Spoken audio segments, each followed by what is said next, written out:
Oh my God, 28. All right, well, so welcome to Soul Palate. Once again, we are here to talk to you and bring black and brown faces, our faces, to the table to taste spirits, normalize the black and brown palate, and to get into the tea of the industry, honey. So, welcome. And my name is Kapri Robinson. I have been in the industry now for about 9 years, and I've been a server, I've been a bartender, I've been a head bartender. Now I work on different projects that kind of speak to the culture of the industry, speak to putting black and brown faces to the forefront of the industry. So I guess I'm a motivator. A founder of Chocolate City's Best, which is a nonprofit. I am the founder of Empowering the Diner. I, at the moment, am Back to Black organizer, Eaters New Guard 2021. A couple other things. Check me out at my Instagram and get into me. Yes, get into sis. Okay. How do I follow up to that one? Well, I'm Denaya Jones. Yes. I've been in hospitality officially 10 years, since 2011. And I've done a lot of things. Started pretty much in catering. Have been through all types of bars in the DC area, literally like every category of bar. From sports bar to whiskey bar to beer focused bar to multiple craft cocktail spots, steakhouses, whatever. Political spots, like all the things. So I've been out here in these streets. I own my own business, Distilled. I'm also operations director for spirits retailer Sealbox. I am also a member of the Council of Tasters for the Ascot Awards. Shout out to Fred Minnick. Yeah. And now Soul Palate Pod. So Yes. there we go. Future podcaster. Woo! Bitch. We're so happy to be here. This is so awesome. I cannot wait for y'all to just go on the journey of how this podcast grows. Yeah, And I'm excited. We're starting from the ground up. So yes. y'all will be a part of the journey with us from the very beginning, which is pretty cool and nerve-wracking. So it is. The perfectionist in me is like, oh God, from the beginning, through the errors. Yes. All the things. All of the things. But we learning, you know? Yeah, for sure. And, you know, it's going to be so great to look back at this. Yeah. So, essentially every single episode we're going to be covering a different spirit category or categories. It just depends. So far we've been focusing on one specific category per episode. This one is no different. We're going to be focusing on American Single Malts, which is my favorite whiskey category right now. So I wanted to pull out all of the faves that I have. So American Single Malts is not technically a legally enforced category of whiskey like bourbon and rye is. So there is a commission that actually kind of enforces some rules in terms of establishing consistency across the category, but right now it is not a legal thing the way bourbon and rye is in the US. So this is just a really fun category to get into. All of the distilleries that we're going to be tasting through are actually following the guidelines under the American Single Malt Whiskey Commission. So they will have that consistency in terms of meeting the requirements that have been established for this category. But everything else outside of the category is kind of free range in terms of what they do with it to establish the standard of identity for American Single Malts. One, it has to be made from 100% malted barley. Two, it has to be distilled entirely at one distillery, similar to bottled and bond. Three, mashed, distilled, and matured in the United States. 4, matured in oak casks of a capacity not exceeding 700 liters. So, yes, the size of your barrels actually really matter. Distilled to no more than 160 proof, aka 80% ABV. And bottled at 80 proof or more. So at a minimum of 40% ABV, at a minimum of 80 proof is what it has to be bottled at. So that is the standard that has been set so far for American Single Malt whiskeys. We've got a really fun lineup of them. How we're going to be sipping through them, just so that everyone can follow from your left, looking at us, to the right. We're going to be tasting from our left to the right. And we just wanted to start closest to home with Virginia Distillery to furthest from home in Portland, Oregon at Westward. Yes. So yeah, that is where we are starting in terms of with the sips. So Love it. let's do a little cheers with our water. Just to Yes, get our water palate cheers. Like shit. Cheers. That'll make a good cheers sound. Stop saying we're clinking alcohol. Also, anyone who decides to watch this and like taste through some things with us, have some water on the side. Right now we have a dropper for diluting our whiskey as we're tasting through it. That's going to open up the flavors of your whiskey, especially if you're dealing with something of a higher proof. It kind of helps to bring out those flavors that would otherwise be masked by the proof and like the heat and all that oak that would kind of lay on the top of that. The water will help kind of bring that to the surface. So, yes, a nice little tip in the front end for you.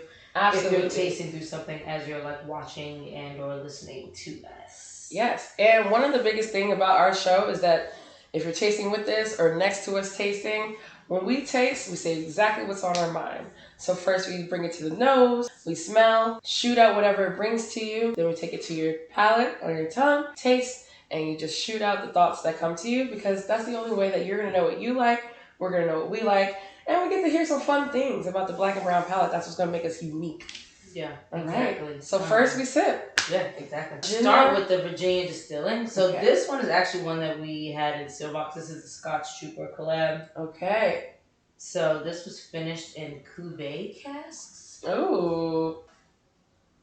It smells like honey to me. The cuvee is a wine. It's like sparkling, right? I think so. Like a sparkling wine? Yep. And Champagne is sometimes producing sparkling wines. Okay. The traditional method cuvee also refers to the best grape juice from the gentle pressing of the grapes. Okay. All right. So it's got some good stock. Long story short. Right. But you can kind of smell that wine is coming off. You definitely get wine fruits. It's definitely just red wine. Yeah. And usually when I say red wine, I'm talking like ripe plum, maybe some dark cherry.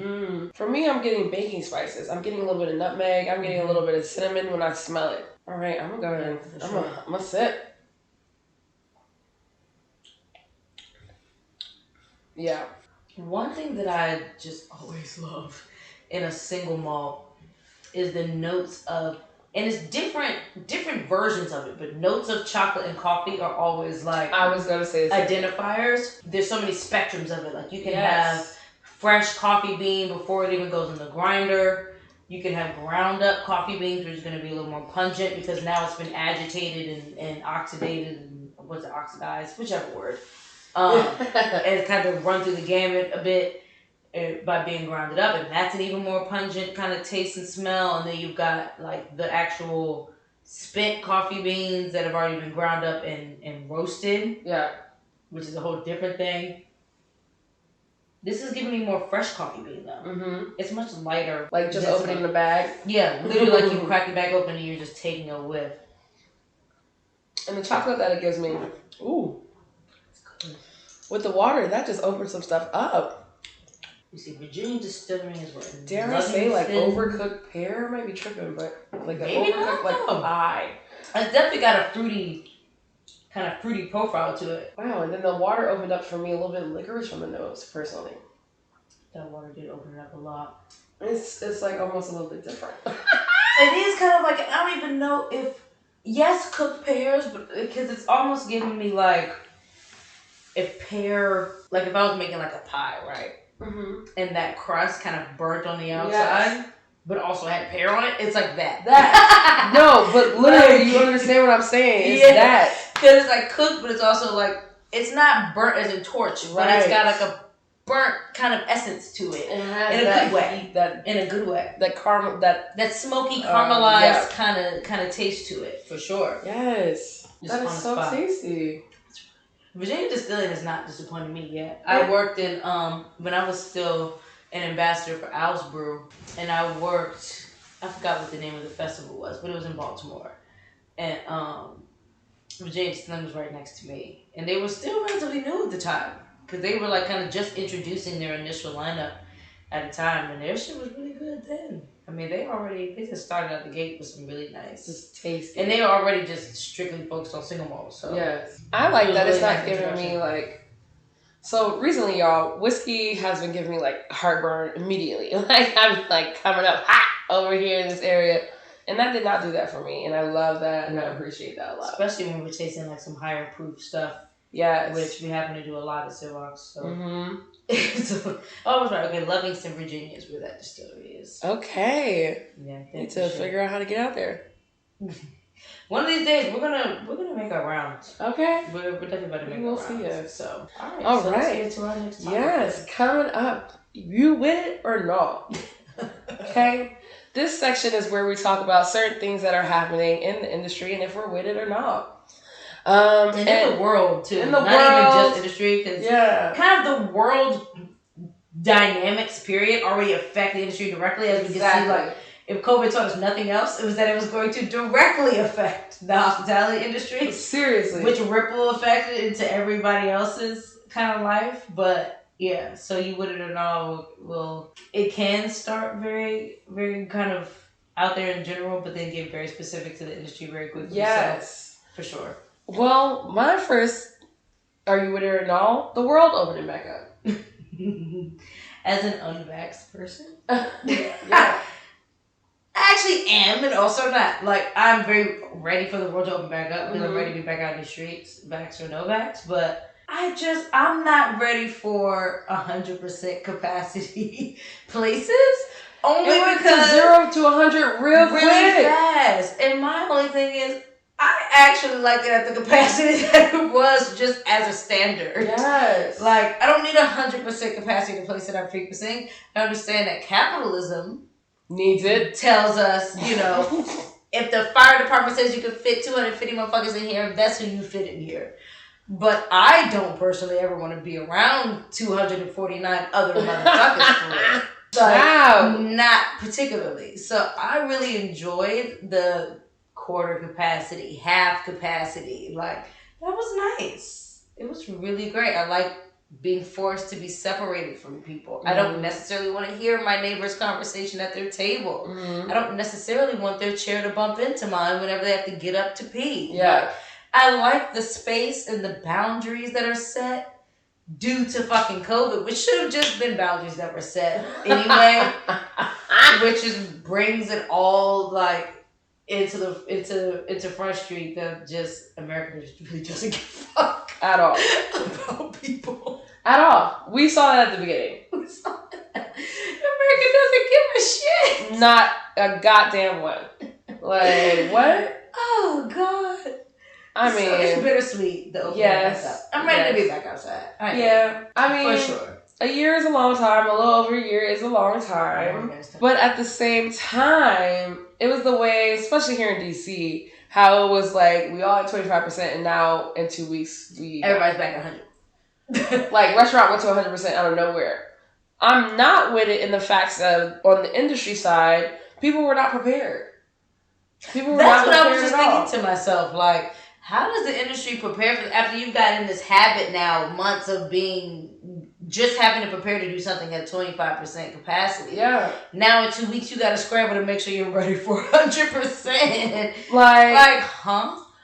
Nobody's buying shit in surplus right now while they're not making the money to support. When I say motherfuckers is running out, you're running out of supplies. You running out of liquor, running out of everything. You've changed your inventory. You've changed your staffing processes. You've changed everything to fit this to survive. And then the government's like, boop, we back. And you're like, no, we're not. No, we're not, honey. We're not back. We need not quite. Can we... The same way y'all crawled out of it, let's crawl back into it. The fuck? Like, oh God. That's the one thing I'm not with. I'm not with that. I've been creeping back out slowly but surely. Like a brunch lunch here. Yes. A dinner there. Drinks here, sprinkle in. I thought about potentially visiting Greg this evening on my way home. Okay. Because he's continuing to threaten to curse me out. Oh, Greg's not gonna be there tonight. Oh, you're not. Oh, good. I won't go. That saves me to stop. Greg took the weekend off. Bitch, yes. Yeah, he did. Good for him. Yes. Good for you, Greg. This is like, we'll get into the places we have been lately since outside has been open. But we're going to wait for the later segment on that. Right. Okay, So, but like industry nights. Now, have you been to an industry night though? Last night. Okay, how was it? It was at Service Bar.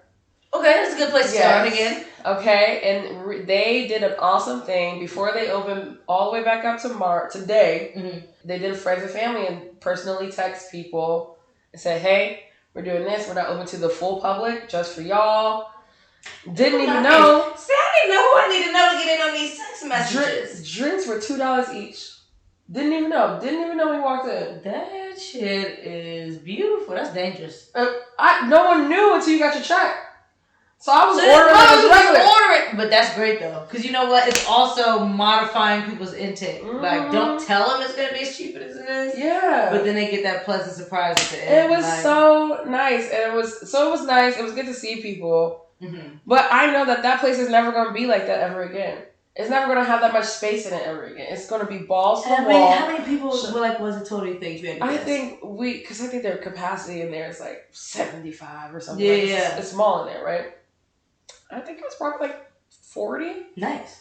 That's good amount of space. Then it's good amount of space. Breathe. People were walking around. People were excited. Screaming, cheering. That's a good night. It was really nice. And so, but I've also been seeing it all over the Instagrams, right? Mm-hmm. A brand doing an industry night here. Someone just texted me about an industry night on Tuesday. There was an email about an industry happy hour / free meal or whatever. We're back. All of which has been nice. I think it's gonna be more than it was. Yeah, it is, because people are gonna be playing catch up from the past year. People have been doing shit virtually, but it's not the same. It is not. It's definitely not the same impact. It's not the same conveying energy. It's just not the same. Raps, I'm sure, are excited to get back out here and get behind in actual bars and sitting at people's bars and doing the whole spiel and things. I think it's gonna be a lot of that. Mm-hmm. Overkill. We about to see it. So I'm with it. Industry nights I've missed. I've missed industry nights for sure. I thought it was going to be overwhelming. I do get into my head sometimes. I'm like, oof, I'm going to have to say hi to all these people. Mm-hmm. It wasn't. It was really nice to see the people that I saw. Mm-hmm. Old school people that I look up to, you know. And Vance Henderson, McGarrett being there. Mm-hmm. I always love Rachel Kling. Hearing people's where they at now, where they not at now. Yeah. That was nice. So what you doing now? Oh, you not do what? You not with so-and-so? Yeah, you know what I'm saying? Yeah. It was real cool, and we about to see. We about to see. People came out last night. It was a really cool. That's industry night text. You can let me know. I got you. Get them type of text. I got you. I don't know enough raps. That's my issue. Well, or I might know of them, and vice versa, but just not personally. I'm trying to keep. The more bar owners we know, the better. The better, bitch. Which will also get into the next one. So let's try number 2. So this one, Great Wagon Road is. I know. So this one, and this will be a testament to color and kind of things to look at when you're trying something with a special finish. This is an American Single Malt coming out of Charlotte, North Carolina.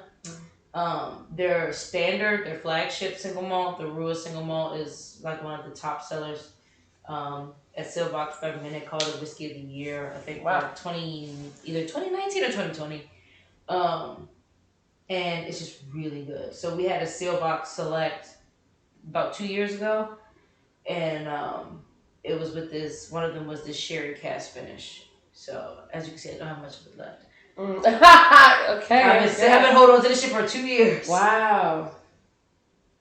It smells amazing. You definitely get that sherry raisin and nuttiness on there. Super sweet and aged. Yes. A little bit of leather notes even on the nose. I'm getting plum for sure. What were you about to say? You're saying leather and then what? No, I was just going to say not even worn leather, fresh, just took it out of the wrapping type. Real stiff. Literally real stiff. You need to bend it to put it on your back type leather. Yes. That's what it's giving. a little bit of milk chocolate undertones in it too. Which I feel like I don't get a lot, which is Not nice, a lot right? of milk chocolate. It's always a very dark, dry chocolate. Real deep. But this is giving a little sweeter, a little lighter, almost coconut. like... Out of nowhere. Yes. Wow. Bitch, yes. Smell like coconut oil for me to be exact. Literally. Wow. It's almost now like that I said it, I can't take it back. It's like what my hair would smell like. Yeah. Shout out to the black one. Ooh. Okay, here we go. Tasting. I can sit here and smell for 5 minutes.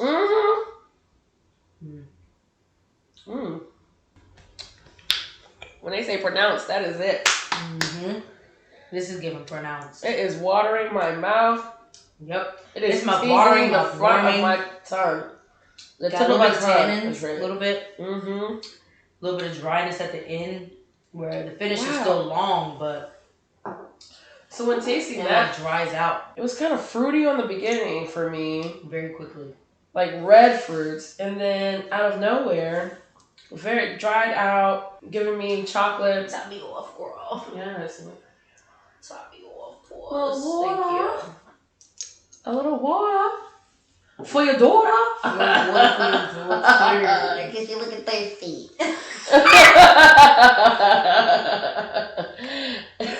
And that's that. Oh, shit. I just like the thing about, okay, y'all, sorry, going back to our legendary impose about ballroom in these houses is giving very bring it on. It's giving very, I need a group where we walk up and say bitch and then walk off on your ass. Shit. Like we need coordinated movement, coordinated entrance and exit. Yes. That is the word. God, I need like a group just knows how to come and walk and sit. Yes, it's the cohesiveness for me. Pull up the menus. I need that in my life. I need that so much. It's just so great. Ooh. One of these days, y'all will catch some behind the scenes when we finally go to a bowl. Oh, and this is gonna happen. I want to go in New York. Like I want to go New York ballroom. Like completely dive in. When we go, we should try to figure it out. Oh, for sure. Because I think the city's, by that time the city's open, so. It's going to be open. We can definitely It's going to be back. Because we're going to, it's going to be, well, I don't know. Yeah, we'll figure it out. We'll see. We're going to figure it out, y'all. It's going to be super underground, but by the time we release this, maybe we'll have some listeners and watchers who are hip to the scene and can get us hit. We're going to throw that out there now. Get us in the team. Please get us hit. Because we have all the respect for ballroom. Oh my gosh, so much. Seriously. I just want to bear witness. The water opened it up a bit. It's still very tannic, which I don't mind tannins because I love red wine. I get really sweet cherries. Yes. That's a pretty prominent flavor with the water. I even get orange oils. Yes. Ooh, wow. A lot of orange oil. A lot of orange oil. Like, I just kept zesting fucking peels back to back. Like, it's giving that. Wow, it does. That is tasty. It's really good. I've done a pretty good job of preserving my bottles. Oh my gosh, y'all. She does not drink her bottles. Okay? Like, you walk in the house. You walk in my house, it's like, you got a drop left? I got a drop left. That's just what I said. You walk in the house. It's like so much new shit that comes up on a weekly basis. It's like. She goes to the back of the. Yeah, I definitely know how to hide bottles from myself. For fucking sure. Because I will tuck the ones I love all the way to the back and forget that I even have them. Forget, y'all. Last time I was like, oh, I forgot I had this. Bitch, yes. That's how you keep them for 2 years. That's how you collect. That's real collecting. For sure, because I can't replace this bottle. Right. Like, there's only certain bottles I'm about to share. Okay. I'm not sharing on my bottle. You don't appreciate a good bouquet off of a pour of American Single Malts. Listen, I'm probably not gonna pour it for you because I need all the theatrics. I need the whole thing. It's the theatrics for me. It's the theatrics for me. Shout out to Sis Shantae. Yes. For the theatrics. Good night. I think I had a good industry night. Oh, I got you. I need a good industry night. I definitely am now that I don't know why other people getting back somehow makes me feel better because it really doesn't make a difference for my life. except for the fact that more people are going to be around me maskless, which is actually scarier. Yeah. But I don't know. I've already had my run-in with the vid, so I guess here we go. It's just kind of like, at some point, the world has to renormalize. Yeah. And the vaccinations aren't changing the rate that COVID is going to be contracted. No. If anything, we might see another spike because people are more comfortable. Yep. And so there's that part. It just falls in line with all the other things. Everybody who's concerned about their health and feels at risk or whatever is getting vaccinated. Those who don't feel as at risk or whatever are not. Yes. Or have just been there and kind of done that with dealing with COVID or whatever or not. So we're about to see how it kind of balances out. This whole concept of herd immunity is like very interesting, to say the least. And I'm going to keep it that interesting. I really don't know what else to say about that shit. Like, at all. Right. So what's our next segment we got? So our third segment is going to be called What's Tea? And so that is really going to be a combination of things. So really just about things recently that have either come out in the news that have to do with industry or could directly, indirectly affect industry, or and things that we are currently either listening to or watching on TV. All of that will kind of fall under What's Tea. Typically, because all those type of things are things that wind up making itself into the news anyway. Right. We're definitely not in the business of boring anybody with shit they could already either read or avoid reading because they're not interested anyway. So the shit that is of interest to us will be under What's Tea. Right. And yes. So in terms of articles, we actually have one article for this episode. This was brought to my attention because it was an article that the writer had reached out to me about on Instagram. And so the title of it is America Has a Drinking Problem. And this is in the Atlantic. And so what she said to me was like this really long ass survey. Just asking about just drinking habits. And not even my own, just partially my own, but also drinking habits of like customers, like drinking habits, like just patterns that we potentially noticed just as a bartender, like from guests and things like that. And just different behaviors that we've noticed just to be something that's become a regular thing. Which is very interesting. Yes. This is a super long article. I highly recommend people read it, but I won't bother going through the whole thing with people. But the consensus of it that I was gathering was just the writer Kate Julian, she was essentially drawing a correlation between like behaviors of America old and of America current. Okay. There's been like a habit of like excessively drinking, and then as a collective just coming to a like ceasefire when it comes to drinking. Like, super overconsumption doing the most, and then it just drops and you're binging not binging, you're like dry detoxing, the dry January, the dry year, or whatever people attempt to do because it never lasts the whole year. But talking about that like pattern. So like she had started with just addressing like before the Americas we even discovered, when it was taken from the Native Americans, just even on that boat ride over, they actually wound up stopping short of where they were going because they didn't want to run out of rum. They were afraid they were going to run out of run out of rum or gin, either one. But both had been around goddamn forever. So they were afraid they were going to run out of you can't do that. Their fucking alcohol. And so the motherfuckers got dropped off in the Americas, upset, waiting for alcohol. See?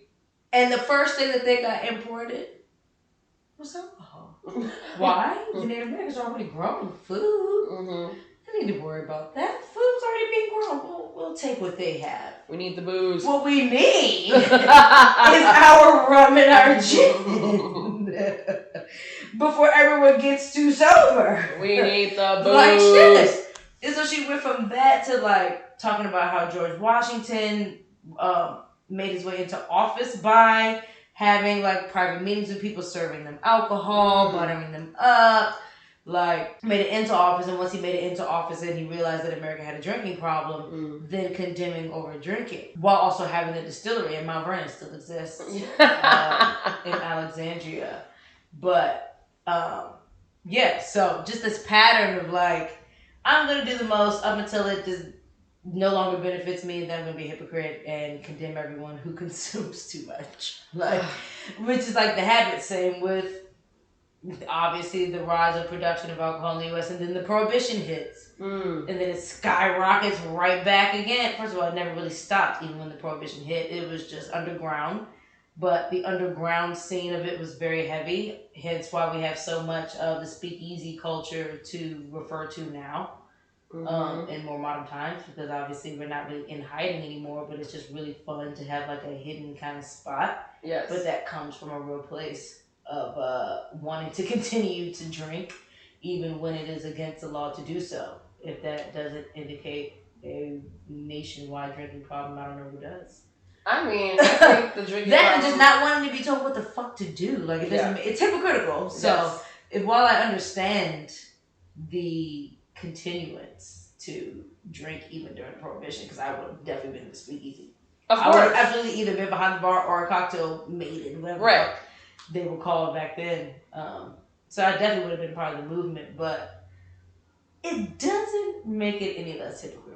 It doesn't. It doesn't. I don't mind being a hypocrite sometimes. So I will own my shit when I'm a hypocrite. So it's cool for me. Look, I think when I think about America having a drinking problem, I think about the holidays and everything being made into a drinking day. Like literally, every holiday is a reason to drink. That's how brands get by. Yeah. Right? Or businesses in general. There's so many. And then there's the internationally declared days of like National Whiskey Day, Bourbon Day, Julep Day, Daiquiri started, Day, Rum Day. I mean, these days probably have always been happening. Gimlet Day. But for me, it's starting to be like, this is what you post about on this day.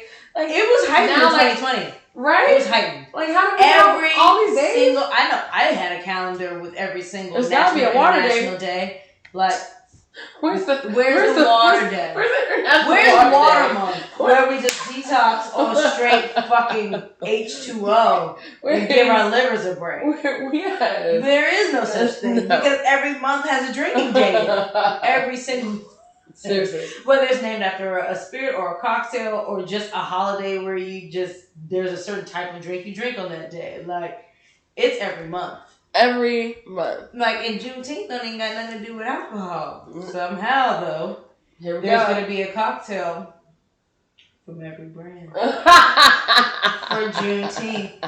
And it's all going to somehow tie you back into the Black American struggle. How do you celebrate without alcohol? How do you celebrate emancipation and the pain and the trauma inherited by your ancestors without alcohol? How do you do it? How do you cope with alcohol, apparently, is the thing. But that's America. So that brings us back to the article where, yes, it's kind of hard to not have a drink. For real, though.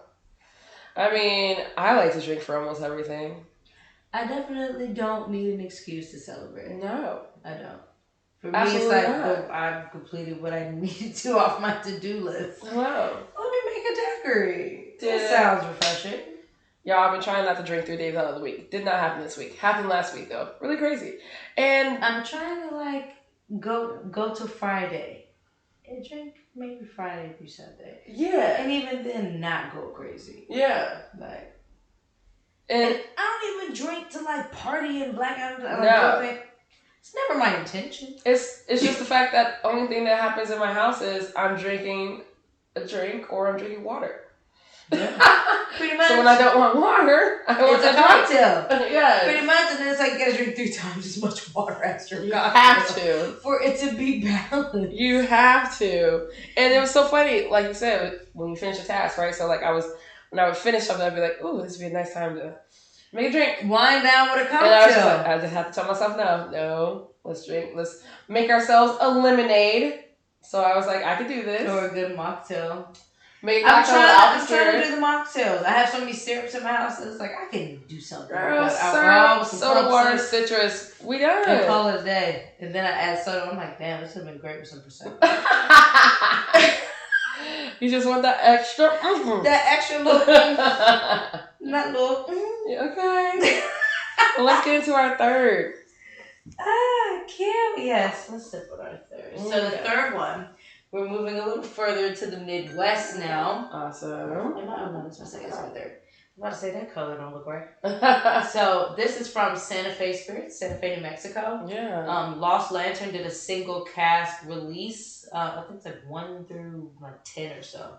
And this is one of the single cast releases. This was actually Lost Lantern's single cast number 1. Mm-hmm. And this is from Santa Fe Spirits. They're actually one of the founding distilleries to establish the American Single Malt standard among the commission. Okay. I think there's about 9 or so distilleries that all came together to establish the standard. So, you see, 9. So, nice. Santa Fe is one of them. Virginia Distilling Company is one of them. And Westford is also one of them. So 3 of the 5 that we're going to be tasting actually set this standard for American Single Malts as we taste them right now. I love that. I think my first, well, I guess it wasn't a single malt, but Del Bach. This is reminding me of Del Bach, which also comes from New Mexico or Arizona. One of them areas. I put them together all the time. Arizona and New Mexico. But what they do out there, I think it is a single malt because what they do out there, so in Scotland with their malts to malt their barley, they use peat and they smoke peat to stop that germination of the barley. And so they use peat in their malting process. In America, they use mesquite. Some people use mesquite, especially in that area of Arizona and New Mexico. Right? And that explains that barbecue smell. Yeah. That's happening. It's not giving me coffee and chocolate like I would expect to get. It's definitely giving more barbecue. Yeah. It's giving that mesquite kind of sweetness, I'm getting a little honey. Yeah. It's like honey and smoke. Yep. Lots of smoke for me. Mm-hmm. Lots of smoke for me. Like we cooking outside. Yeah. Makes me go to my cookout. Definitely it gotta be a good cookout though. Like that's why I'm so happy I have a grill now because I can control the type of cookout. Some people cook out, you just can't the barbecue sauce just be slapped on the chicken. It's not just slapped. It wasn't marinated.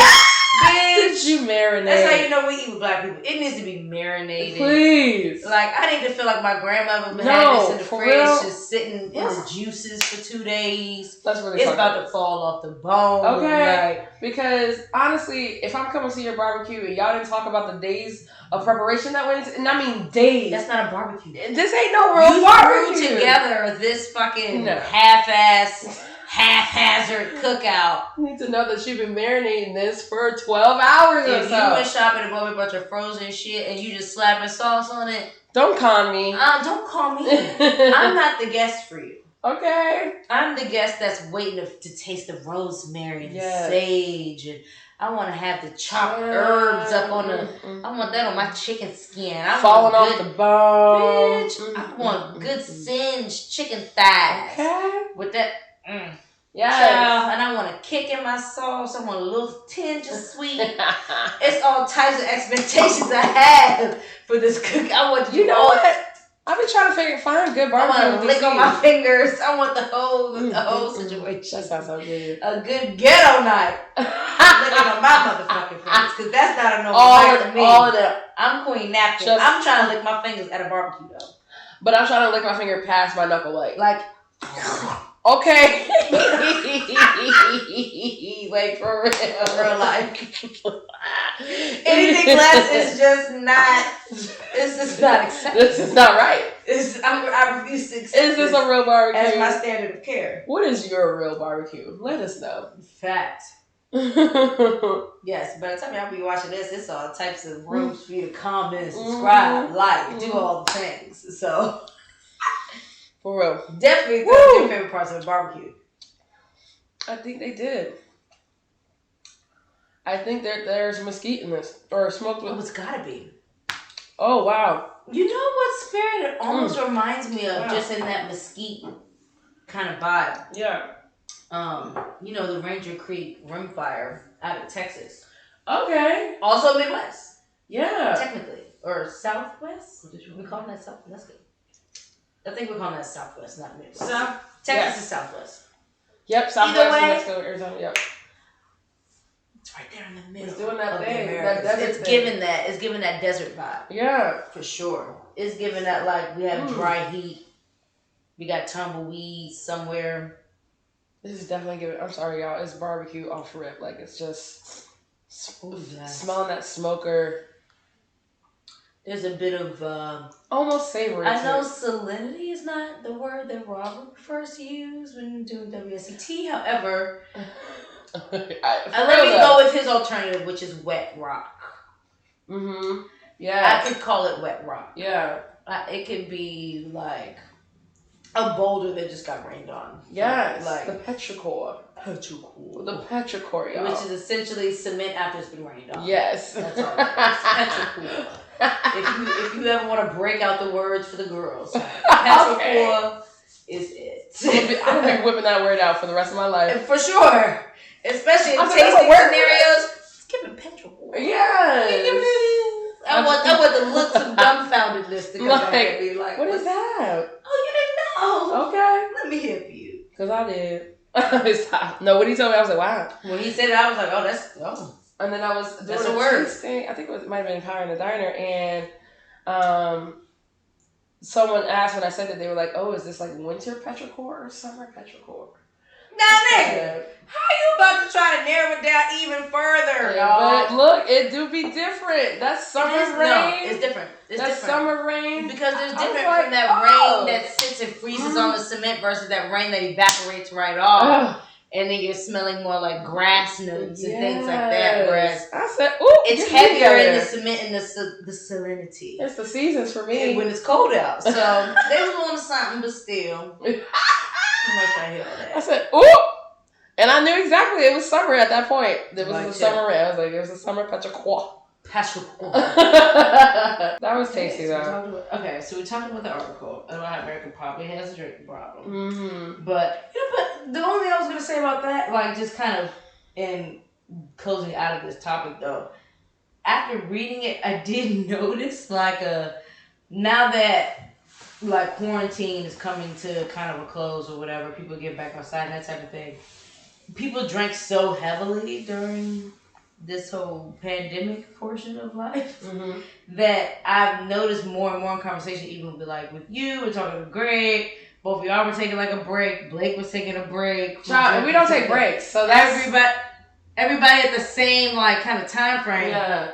We started to take a pause from drinking and have a moment to detox. So I definitely get in the article when she was addressing this collective heightened drinking and then also kind of falling off and having this moment of taking a break just as a collective consciousness. So I found that to be interesting. Yeah. Because I didn't even tie it all together that so many people at the same time were taking the same pause. There are newly sober people I know, you know, I think, like you said, I think quarantine really pushed people to their limits on that, For right? sure. It was no longer I'm doing this because, I enjoy it. I mean, it was. But then it was also probably moments where it's bitch, I just need to drink. Yeah. And forget this day. I can't get my unemployment.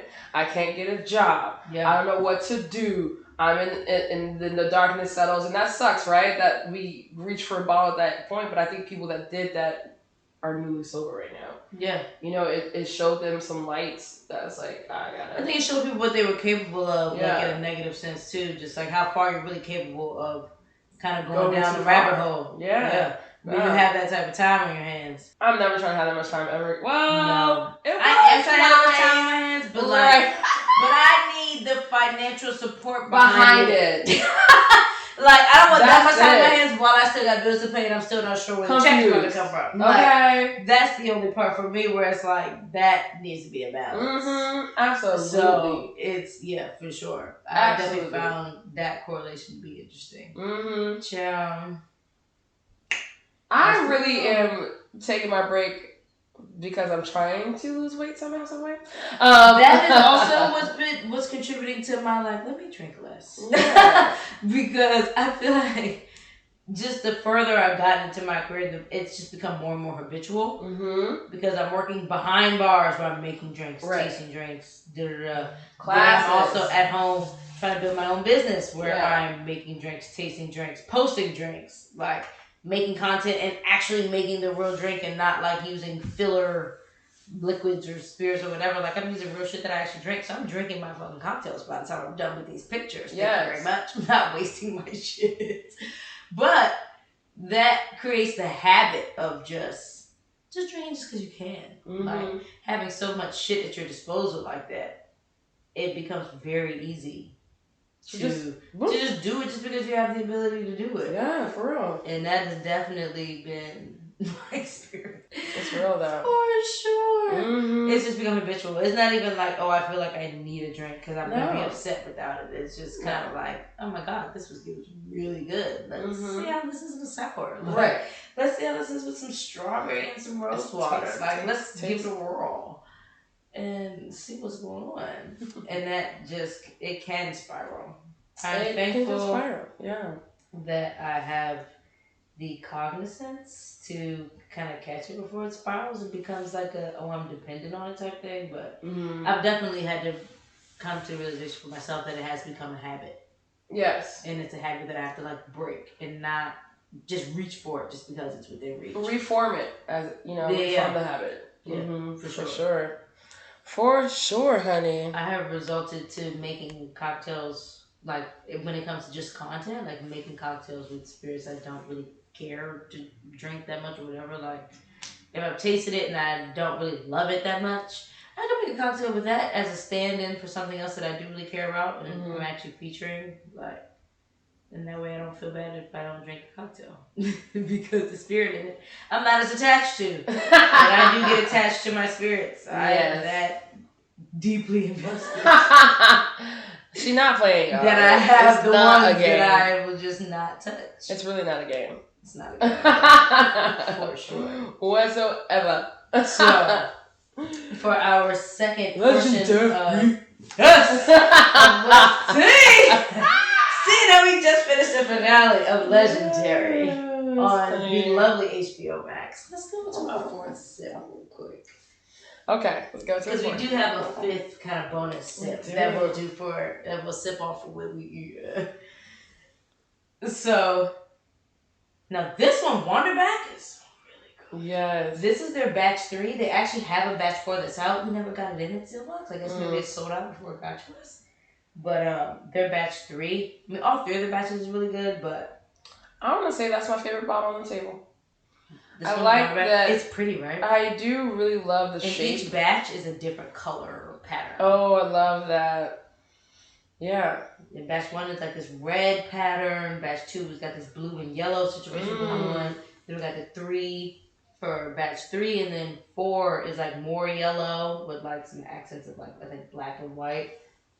They're all really pretty, and they're out of Hood River, Oregon.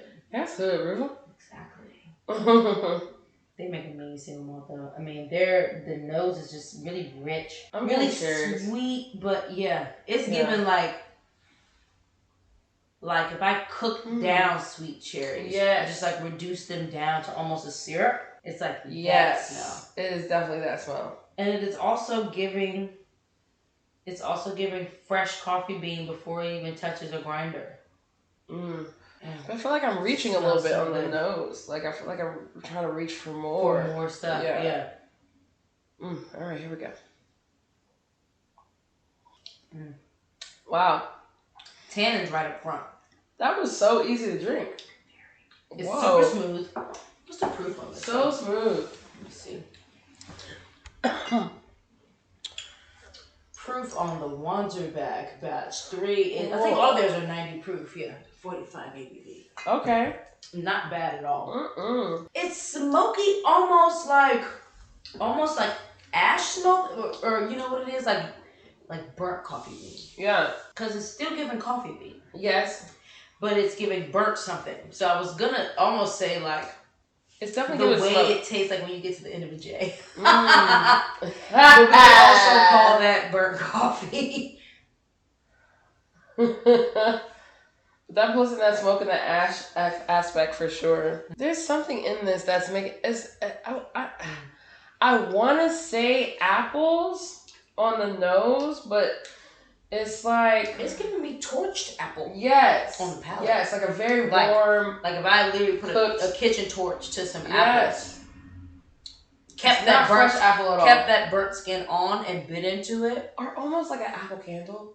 You ever maybe that's Yankees is popular. Apple pie or some shit like that. Mm-hmm. It almost give me that. Because like the candle part is that burning aspect of it. Yeah. But it's a very pungent fruit note. Exactly. Where it doesn't taste concentrated, but it can smell that way. Mm-hmm. Yep. It is smoky. A lot more smoke on the palate. And chocolate. Mm-hmm. And this is giving me dark chocolate. Mm-hmm. It's giving me like a dark chocolate candy bar. So it's not like that dry cacao type dark chocolate. It's still something that I could bite into and like enjoy. Mm-hmm. Almost like I buy dark chocolate covered almonds from Trader Joe's faithfully. It's like the dark chocolate around that almond without the nuttiness. Mm-hmm. Because it's still got that essence of sweet because they're still serving you kind of a candy. Yeah. But it's not milk. Oh, I just got a cinnamon bomb just now. It's got the spice at the end. Mm-hmm. It's definitely it's a long finish.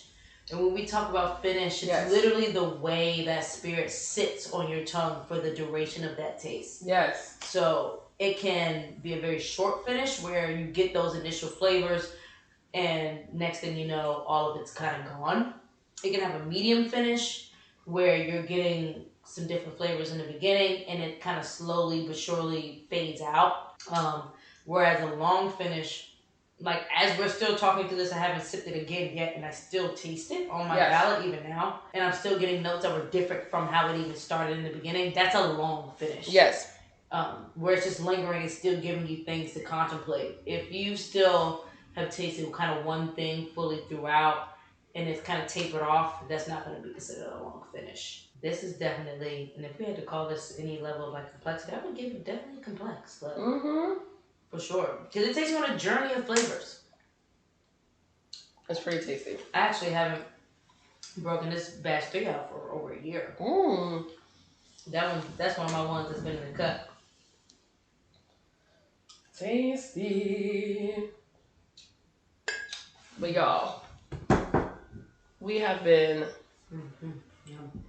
We gotta pick one to finish and take like a shot before we pour the last one.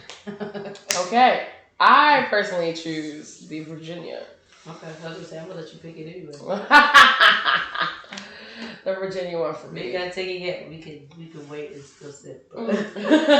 It was we just finished Legendary season 2 today. This season was off the charts, y'all. It was definitely off the chain. It was off the charts, and like Legendary imposes.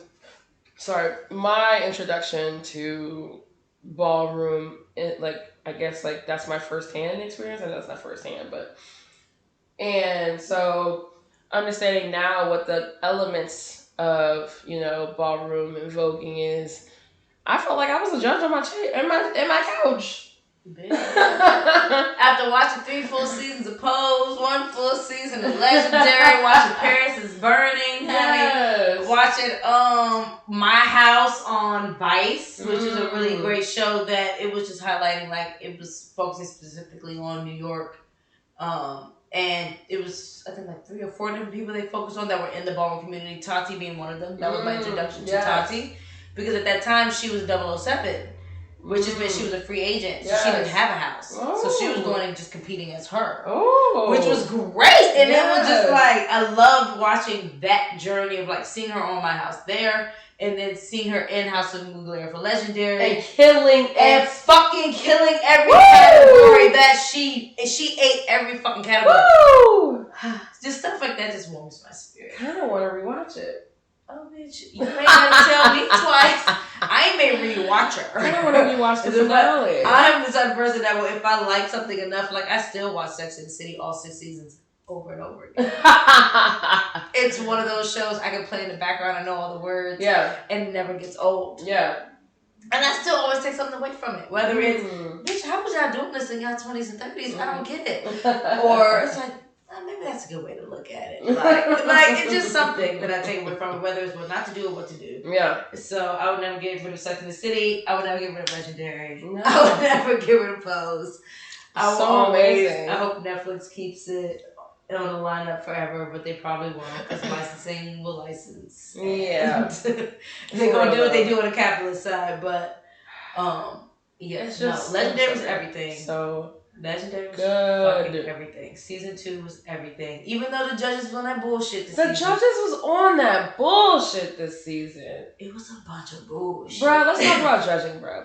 Judging is the judges were the problem this season. It wasn't really fucking houses.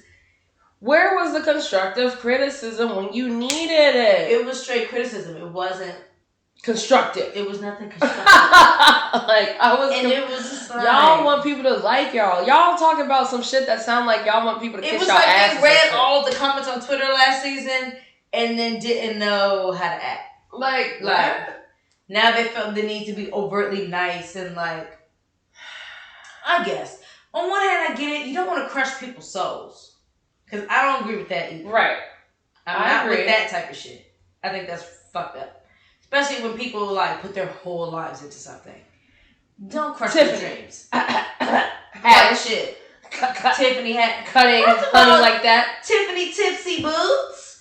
It was Tiffany being tipsy boots down for me. I'm not opposed to somebody being tipsy boots, and I'm one known to be a little mean when I'm drunk. So I get it, and I relate to it. But sis, why did this have to be a drink outing where you then had to turn around and be mean and chop people, aka Honey Balenciaga, that didn't deserve to be chopped? No, it just didn't make sense. That floor performance was everything. Honey Balenciaga's floor performance in the finale was everything. Can't believe that. And it just didn't make any sense. She was giving what it needed to be gave.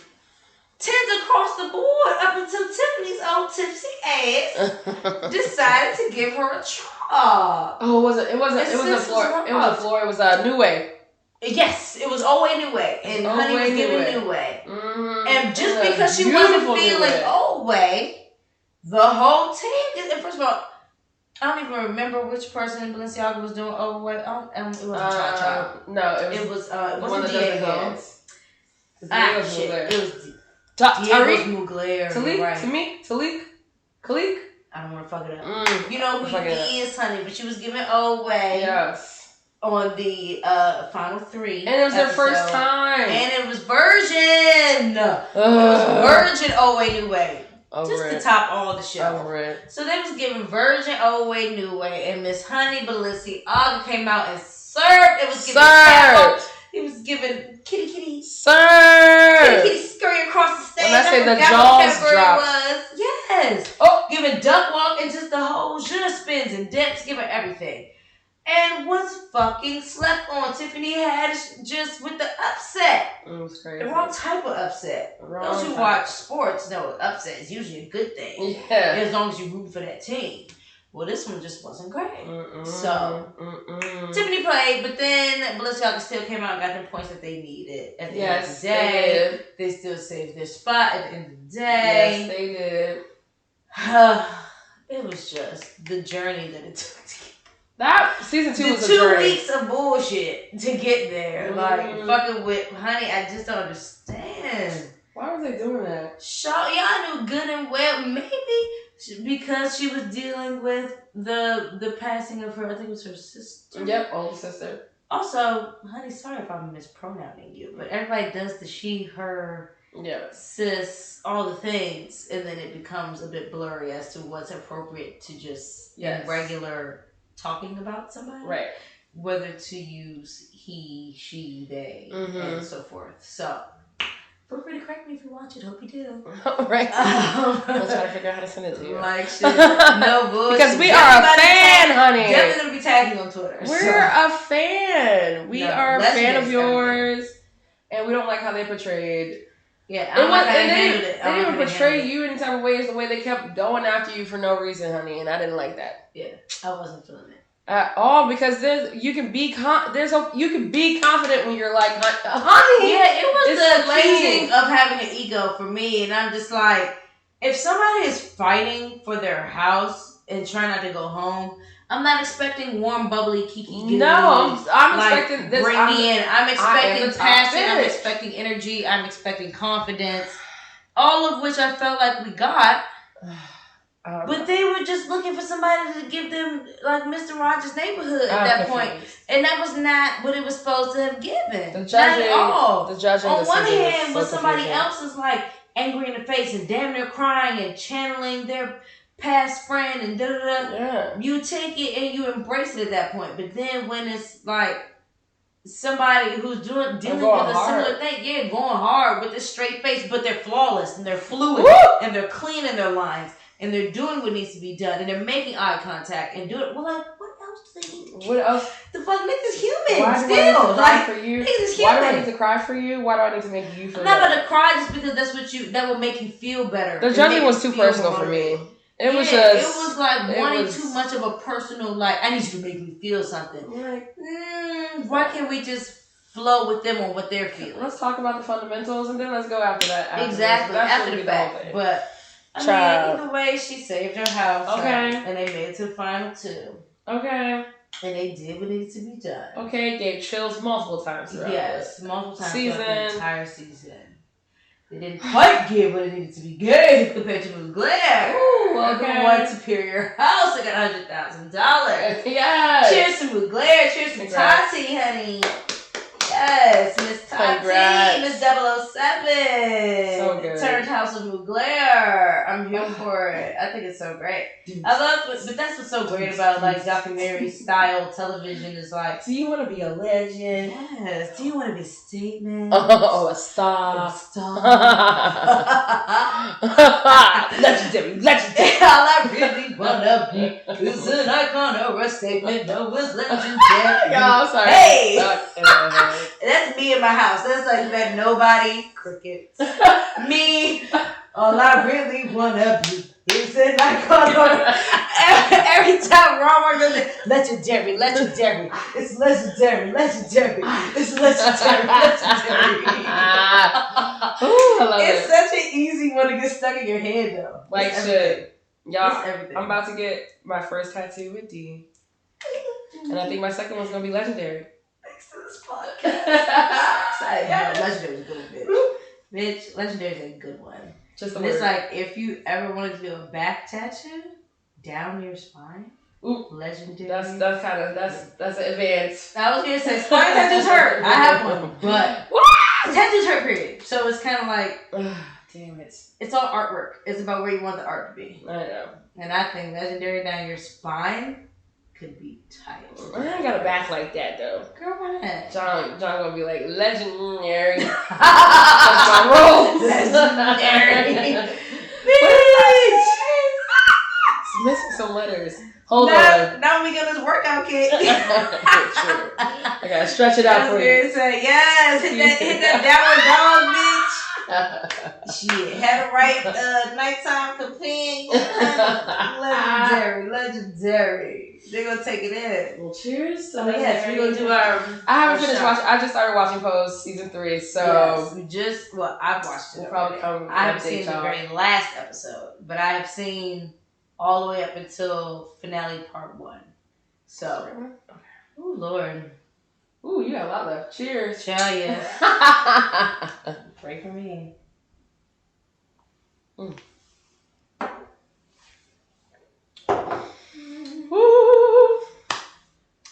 So good. Actually, that was easy to take down.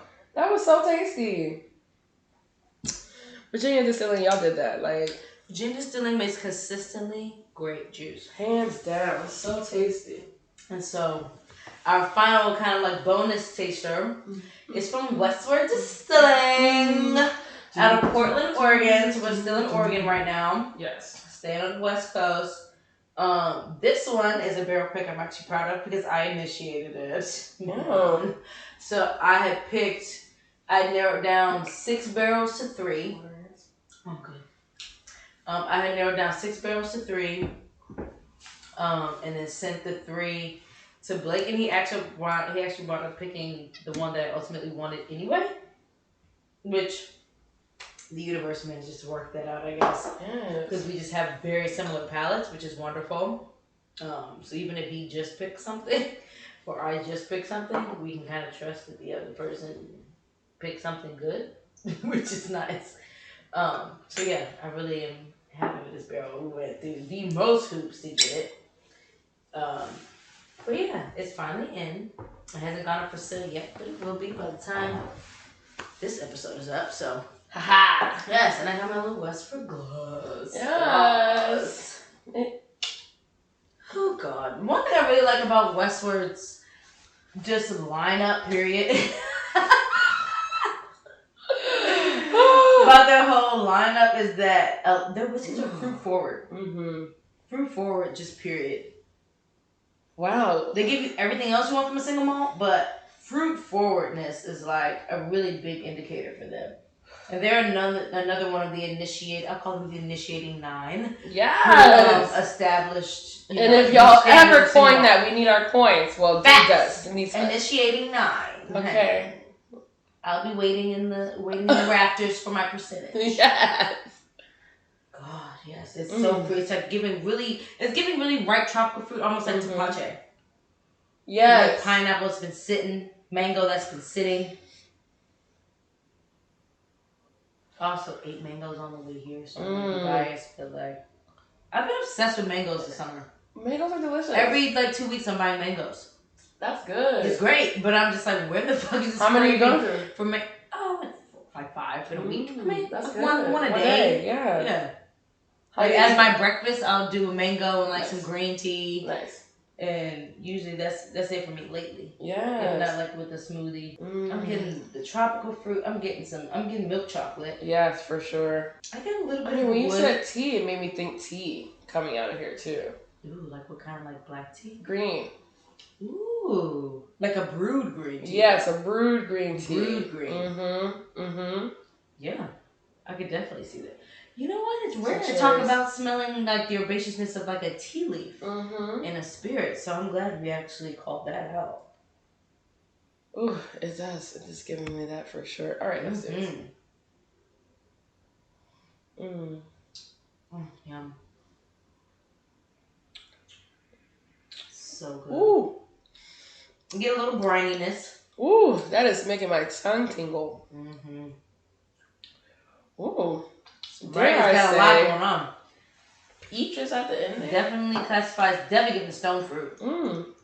Very ripe stone fruit. Because I get apricot too. I get peach and apricot. Wow. Dare I say I haven't done with water yet. Yes, absolutely. I've definitely tasted it multiple times, but it's legendary. So much stone fruit, y'all, on that finish. And it's staying. This is another one with a really long finish. And that peach, it's like almost like a puree. Bright peach skin, yeah. To me. And like dried apricot where it's really concentrated flavor. Concentrated just flavor. sitting on your tongue. Exactly.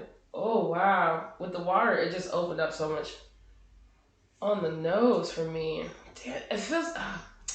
sometimes you know what you know, but you can't say it right away. Yeah, I get the brine. I get the stone fruit. I get a little tiny bit of smokiness from. It makes me wonder what the level of char was in the oak. I feel like this could have been level 3, level 4 char. Just because the smoke is really pronounced, but it's not like an extra finish or anything. It's just. It's getting you know what's super interesting about the single malt category is there's no distinguishing between ages. So like Santa Fe, which is really light, right, and even Virginia Stilling was pretty light, even with a cuvee cast finish. Like it doesn't have to be a minimum of 2 years like bourbon and rye. Like wow. The age statement they can kind of play with. Yeah. The time in the cast they can play with. I wonder if the more popular... Same with type of barrels. Wow. They don't have to. It's not right now. It's not regulated, so it doesn't have to be a new oak barrel if they don't want it to be. I think it is a new oak barrel. Yeah. But it doesn't have to be. If they don't want it to be, they can still call it a single malt. Wow. So that's awesome. Yeah. it's great and then it's not like, because it's like I like when there's a set of rules to go by when establishing a category. Mm-hmm. But then I also like when it comes to like rum, for instance, how there's no rules almost. Yeah. Like it just has to be a product of sugarcane. Mm-hmm. Everything else is a toss up. So like there's just so much diversity. So rum has regulations in the countries that they're in. The countries that they're made in. They're not like enforced. Puerto Rican style, Cuban style, Spanish style. Right. Like that type of thing is regulated. They're but not other than enforced that, as much as they need to be. It's just sugarcane spirit. Right. It's rum. Clary, rum. That's what do you think? Rum. Next. Oh, for sure. Yeah. For sure. I think we should kind of make that an international thing. Like, we taste through the different areas of the world. I got plenty of American-based rums. Mm-hmm. Mm-hmm. I just know of so many others. Like, I love, was it Clermont? Clermont. Rum agricole. Because I love rum agricole. Me too. It gives me, like, the mezcal of the Caribbean. Oh, I love rum agricole. I just really love the... rum agricole and cachaça. Yeah, cachaça too. For sure. So those tasty. Are like my favorites. Clarine is becoming a fast fave too, though. Okay. Yeah, Clarine is yummy. It is up there with the like really funky grassiness. Yes, for sure. I just like that to play with. Yes. I like it a lot. Also like what is it? Like the really aged Bacardis. Like I like Bacardi Ocho. Okay. A lot. Mm-hmm. And I like Brugal. Was that in 1888? Ooh, Brugal 1888 is my favorite. I have some over there. Ooh, you too. I do. Like exactly. Look. Me. Ooh, what's on the shelf? What's on the shelf today? Let me stop. Yes, honey. I'm building my little rum selection. No, so your bar is building though. I see we're establishing categories of shelves. Okay, we're trying. I see it. I'm here for it. We're trying to pull it together. I'm definitely here for it. I love it. I'm excited. I need to. Yes, the bar is growing. It's y'all nice. Come over and see my new bookshelf now. Oh my gosh, it is so beautiful. It's so grandiose. It's the height of the fucking room, which I'm so happy about. That is so nice. I didn't know it was gonna. We got the wood for free. Yes, free wood. The shelf was already a unit. Of course, my granddad, leave it to him. Yes. He found somebody giving away sets of shelves for free. Oh, wow. So we have 2 of them. So that was the first unit. Uh-huh. And we got another one that's going to go in the loft. Oh, yay. So that'll be good. We're probably going to cut that one down. I don't think the loft is as tall. You can't, it's not going to fit. But definitely it's going to be like it's going to go up the scope of the whole wall. So that's going to be cool. Love And I'm keeping the lights behind it. Yes. So, nice. So where are we eating? Girl, so... well, for this one is where we ate at, pretty much. Okay. So the Where We Eating segment is where we're going to be talking about different bars and or restaurants that we have tried recently. Our goal is to make it new spots, but it could also be, with everything opening back up and having gone through so many changes over the past year and a half, every experience right now, until we've been to some places a few times, is going to feel like a new experience. So we're going to pretty much make this an excuse to go out together and do shit and then talk about it, which is great. We're excited. So excited about this. But yeah, so this is kind of brought on by our most recent experience this past weekend at Nina May, which is a restaurant in Northwest. Shaw area. In the Shaw area, uptown. And we did drinks after that, little drinks and a little vibe. At Never Looks Better for opening weekend. Shout out to Jeff. Yes, Jeff. And the whole team executing that at Never Looks Better. That is in Blagden Alley. That's the name of the alley where we've got the Dabney's over there or no? The Dabney's over there. Dabney's over there, Columbia Room. That's the one. But Tiger they had a really good chicken sandwich over quarantine, which was nice. I never tried it. Was it good? It was good. And y'all started doing research. I tried it just to support them.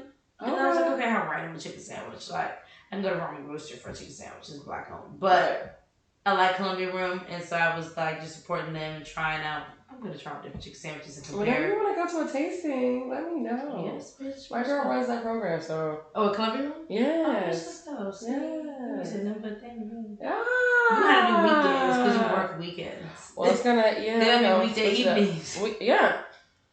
Well, which works for we're gonna me. cut this, but like, Empire and Diner were, this last week, so I'm definitely gonna have some free time. And nice little break after that. It's our last WSET, so we're gonna have our Mondays back. Nice little break, yeah. So.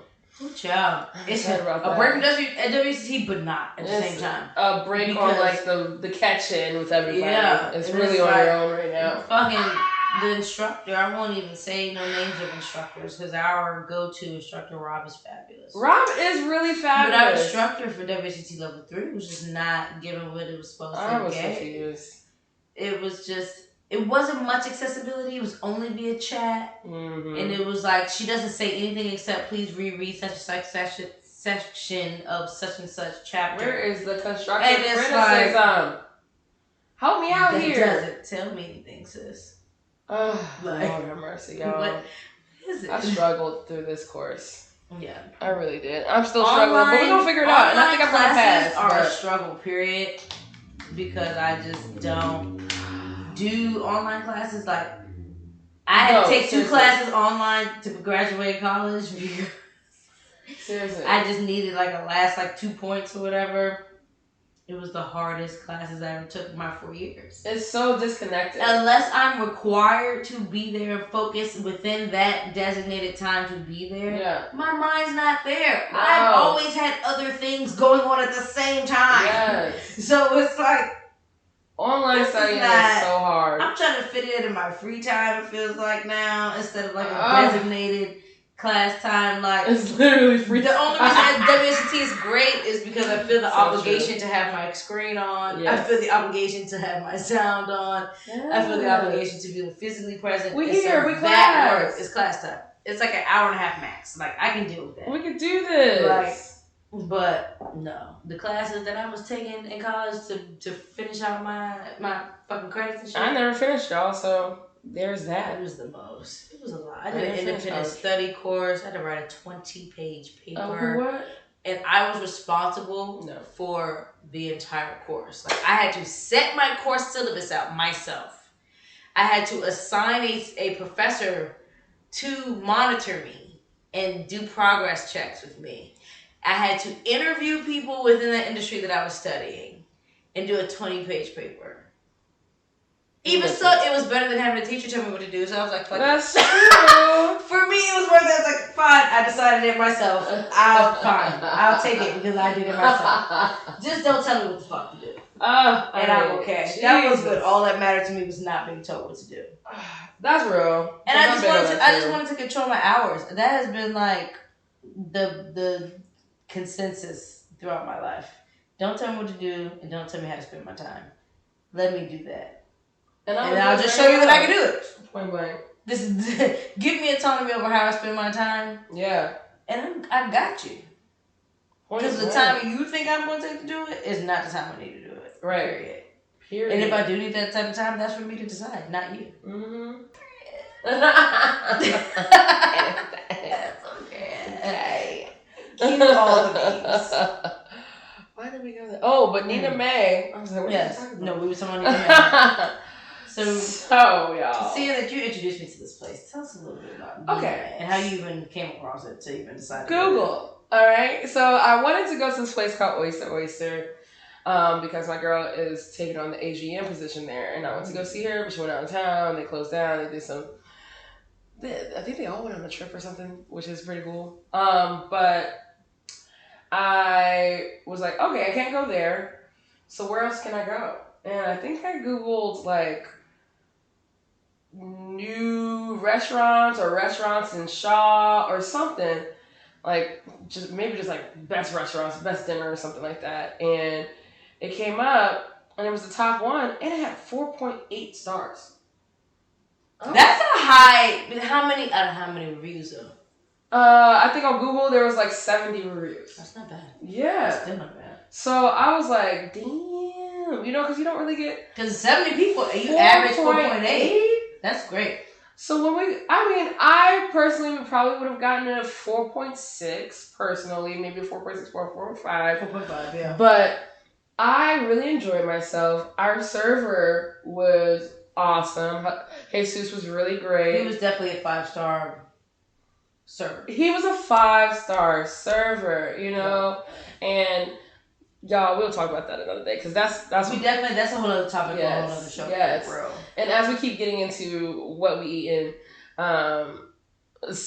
we will talk about service a lot. So yeah, for sure. Y'all go see what we particular about. But he did such an amazing job. He was great at selling the menu. He knew the menu. He upsold the shit out that menu. I'll tell you that much. That motherfucker knew how to hike the bill up. Let's talk about hiking the bill up and making us get a mediocre ass dish twice. We got 2 instead of getting the one that we should have got. Ooh, that shrimp toast. God damn. You know what? It's probably different now. No. Well, they knew it last week. So maybe by next week it's a different one. So the one thing about this place, first off, menu changes. Menu changes quite often, and their brunch changes every weekend. What? So it's like, damn, how do I know when I can get the shrimp and grits? That's what I want. That's my favorite brunch food. We're gonna shrimp and out. grits. I can't wait to have my with brunch days back. With a mimosa, aka bubbles with a splash of orange. But child, they gonna tell us that their cuisine is New American. They said New American. Meanwhile, we asked, okay, so what falls under New American? He listed every country outside the U.S. What does that mean? Sometimes it's Spanish, sometimes it's Dominican, sometimes it might be Irish, sometimes it might be Italian, Colombian, it might be German, it might be Colombian. So colonizing, got it. So very old American in the sense that you colonize and reclaim. It's just American food. We like to call it New American. I mean, but he was confident and said it, and then I said, okay, well then, child, we New American today. He bought into his training, and for that, he gets his check. Yes. For sure.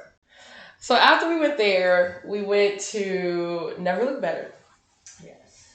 And which just opened last week. So we went opening weekend on that Saturday. Yes, we did.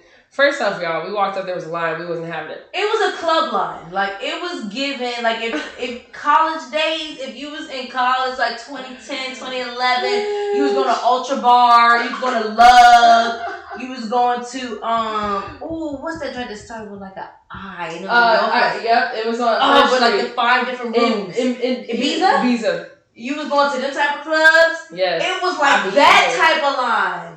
It was like, a line where every time you thought you saw the end, but every time you get closer, you keep seeing more people. I was like, People like, what the fuck? First of all, our either 30 or approaching 30 asses was like, what the fuck? It's the new DC and New America for me. It's the whole show. I was confused. And it was like, everybody's ready to be outside. Motherfuckers is waxed and waxed. Niggas was ready to be outside with no mask on. Yes. It was just the whole package was like, culture shock. It was over the past year. So we didn't get in line. Hit up Jeff. Then we ended up getting in line, and then as soon as we got in line, they just let everybody in. Exactly. So that was nice. First of all, who's the Asian dude with the glasses that said, why are you in line? And I was like, I'm wondering why she's in line too. Like, because I don't know how to walk. Okay, one thing about me, y'all, I don't know how to just walk. You have some humility about yourself. Okay, I'm not so gonna you be like, don't walk up entitled to cutting the line. It's weird. Which is why the universe blesses you with opportunities to cut the line. This is true. But I definitely be like, how can I talk to somebody on the back end, and then they come and get me to bring me up there? I don't just walk to the front. For sure, I definitely want somebody to come out and get me. Because it's more of not wanting to have the embarrassment of the rejection. Somebody rejecting you and saying like, who you think you are? No way. You don't know who I am? Yes. But you do though. Don't do that. Yeah. So he walked up, glasses and all that. He looked at Kapri and said, why are you in line? What are you doing? And we was all like, well bitch, we don't know. The fuck? Can you look? This is you have presented us with a problem that needs to be solved. Okay. Thank you. So as soon as he starts walking us to the front, the whole line coming in anyway. So what the fuck? No, the one nice thing we got to bypass was we didn't have to show our IDs because that was true. It was great. He said it was all good. We got to just walk in, didn't have to stop and show IDs and that type of thing. So we got to just walk in, which was nice. We'll take it. Next time we come there, look better though. I'm looking to skip the line every time, every single time. But it's cool. We just got to plan. I'm planning. We got to plan it out in advance, and we also have to have our drinks in advance because. So, the concept It's an amazing concept of what they want to do with this menu. Yes. First off, the place looks amazing. It's executed beautifully. And it's going to be a great place to dance. It's an Instagrammable spot. It's a dance spot. I'm so excited. Nice spot. That's not giving club, though. Yeah. You know, like it's giving, okay, we dancing. We're just dancing and drinking. Say that to say that I was disappointed in our drinks. And we tried a lot of them. We drank a lot. Okay? I tried, because... Only one cocktail. We drank a lot of shots. Let's not confuse it. We did a round of cocktails and I got two, remember? You tried the second one. Yeah, and then I got some. I tasted Tiffany's and Kavon's. Mm-hmm. They had, I didn't get two of the same. And they didn't get two of the same. So technically... Everybody tried a round of drinks, basically. Yes. And then shots. So I almost tried, I want to say I almost tried 30%. 40% of that menu. Mm-hmm. And so the concept though is pretty cool, right? It's supposed to be a take on retro cocktails. And when we say retro cocktails, that moment of history. Like 80s, 90s, late 80s, early 90s, early to mid 90s. Yes, we're talking Cosmo phases, Martini, Long Island iced teas. That's what we're talking about, right? And it fell flat. Mezcal last word. It fell flat because they have classics on there. And it fell flat. And it was like, damn, this is really, okay, I know this is a place to come and dance and all that. But I still want to enjoy my drink. I want to have a good drink. I want balance in my drink, especially for the price point, which I'm not one to complain about a price point on cocktails because I understand that there's a cost associated with it. But if it's going to be at a certain price point, there's an expectation of execution that comes with it. Yes. And so if I'm tasting a $16 cocktail, and it is severely unbalanced. Yeah. That's not a $16 cocktail for me. That's like a $12. I walked into somebody's open bar and I just happened to stumble across this for free and just take it because you get what you pay for type thing. So not like I'm paying $16 for something that's supposed to be crafted. And it was surprising because I love the mirror. I love the mirror. And I think the mirror makes a great balanced, well-executed cocktail. This is also a place though where it's not a club-esque aspect to it. It's very sit down at the bar. It's more speakeasy. It's more you spec a little time behind your cocktail. Yes. Those are the expectations that come along with that environment. Whereas this was they're all batched. They're cranking it out. Clearly nobody tasted this before they served it. Something happened. They just threw shit into the bottle and didn't taste it before they served, or they tasted it and didn't care and thought everyone was going to be too drunk by the time I thought they were batched, but I don't think they were batched. If it was just bad like that, there was something about worse. Well, I don't know which one is worse. No, it had to have been batched because that's what you said about the mezcal. Because remember, they couldn't give us the tequila shots. They could only give us tequila in a cocktail, but not the shots. Because they had palomas, but no tequila shots. But they had mezcal shots. Yes. Yeah. I was confused a little bit. I think he might have just said that because he didn't want to go back and get the bottle. Probably. Because I saw Manny carrying another bottle of mezcal. Tequila? No, they had the mezcal. It was tequila they didn't have anymore. Right, okay. Yeah, I think maybe they batched all their tequila stuff, thinking people were going to go for that first. What I did like is that they have three... Okay, one... what I really did like, one, I love the space. Mm-hmm. Two... Love the neon lights. The DJ was really great. Jesus, the DJ was really good. Love the bodyguard. The okay, yes, she was really amazing. Cool. She was really cool. She was so amazing and helpful to the rest of the team, which was really awesome. For sure. And I love their menu, which I love the menu as in reading it. I thought it was really sarcastic. Yeah, it was super sarcastic, and they don't describe what's in each cocktail at all. You don't know what's in any of the cocktails, or the shots. So I like that part too. I like that retro part of these are shots. These are shooters. You don't know what the fuck's in them. Except for I knew the Ferrari is Campari and Fernet. But other than that, there's other two. One was it's blue. It was blue shooter. And then the description was, it's blue. I'm like, damn. That shit was funny. I appreciate the dose of sarcasm. I do too. I think, once again, it was opening weekend. I'm definitely going back. I'm definitely going to make sure I'm a little bit more tipsy before I go. Definitely going there more drunk. And, our going out just showed that a flask is going to be into play again. Yes. We need to bring our own. It's time to bring the flask back. We got to have our own cocktail kits in the cars. I, for one, I'm not gonna say I'm gonna have it in the car because I'm not drinking and driving. Right. No, we're not meant the bag. I want the smoke. Okay. But I will absolutely Uber and flask. Okay. I'm gonna be having my fanny pack nice and tight. Yeah. And I'm gonna have a nice flat flask. Ooh, try saying that 50 times. Have a nice flat flask. And flat flask in the fanny for most of my nights out as long as I can help it. Yes. So, definitely a lesson learned. That was the takeaway. Mm-hmm. Just bring your flask, for sure. We had some really great wine in Denaya, though. The French Chardonnay orange wine was great. Yes. It wasn't too dry. I've had orange wines that were way too dry. It was such a good appetizer wine. But it was such a good one. Yeah. And then a French Chardonnay, which is wonderful. Oh, my gosh. Shout out to Rich. I was just about to say, shout out to Rich for his wine picks because he always picks a good wine. It was great. It was like a nice little precursor. That plus the J on the walk was actually enough for me. Yeah. And then the little sips of mezcal was just like a pleasant finisher. It was so nice. It was very nice. It's made me realize I don't need to go ham and like throw back shots to have a good night. No. Like at all. Like I can absolutely sip on some wine, have a sip of my shot. Okay. And like be good. Hit my J and just be floaty. Good old weed being legal in DC. Yeah. Don't judge me. Oh no, judgment here, honey. No, I loved it.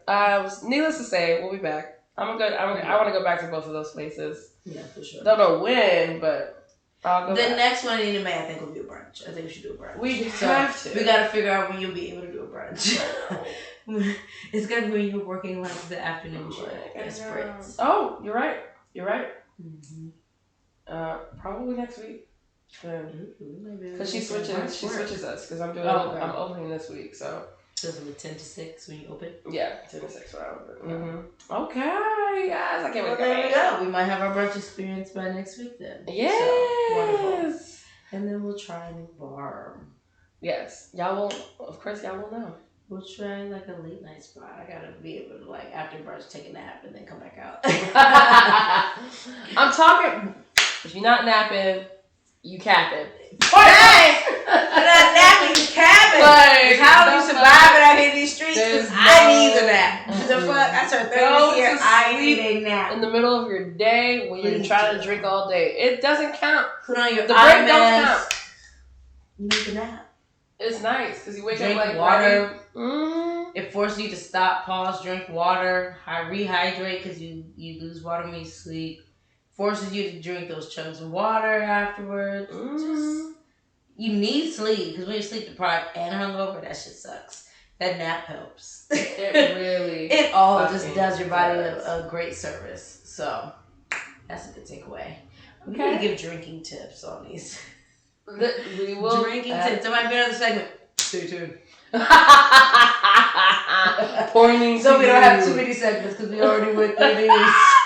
But we'll see. So to be continued. We'll see. We can switch them up. We can definitely dabble and switch and do all the things. Mix and match. Maybe as a part of ours, since we spent the first part of this introducing ourselves, maybe that can be like a drink tip will be like that thing we kind of included for that space. You're right. We're not gonna have it. We're not gonna introduce ourselves every time.